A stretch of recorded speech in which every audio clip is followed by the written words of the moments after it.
Hello, this is John Cathcart with a quick demonstration of FamilyTreeDNA.com's TiP report. First of all, what does TiP stand for? It's an acronym for time prediction.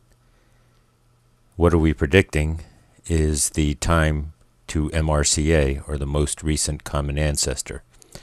And rather than giving this information in actual time, it uses number of generations. This will become a bit more clear as we continue. Once you've logged into FamilyTreeDNA.com, you get to your home page. You'll want to go to the yDNA section near the middle of the screen here. And then you'll want to select Matches. Once you get to the Matches page, you'll be able to see a listing in order of all of those folks who match you at the selected level. In this case, I have 67 marker level selected, which is up here at the top, and all the members are along the left-hand side, each of whom has an orange TiP box here so that you can do the TiP report. In this case, I'll go ahead and select Raymond, who is the founder and co-administrator of our Cathcart yDNA study. According to FamilyTreeDNA's facts pages, participants with the same surname who match at 65 out of 67 markers, as Raymond and I do, are tightly related. However, despite our genetic closeness, Raymond and my genealogical research have yet to indicate that we have a common ancestor.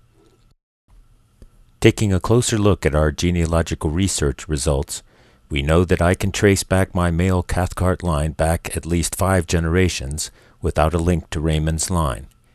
We can use FamilyTreeDNA's TiP reporting system to give us a more accurate idea of how many generations we might have to look back to find our common ancestor by combining the results of our genealogical research with our test results.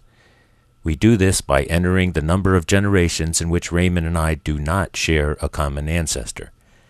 These results are expressed in terms of statistical probability in percentage terms. Let's now take a look at that initial TiP's result page we selected earlier. Okay, here's the first page we talked about before, the initial TiP report.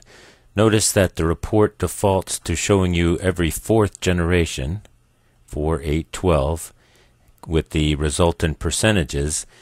It also defaults to not having a common ancestor within 1 generation. And based on our prior discussion, we know that we need to change this number to 5 generations.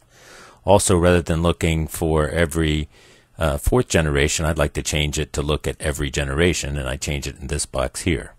So again, it's 5th generation, and I want to look at every generation, and then I hit the recalculate button. And it comes back to show us the results.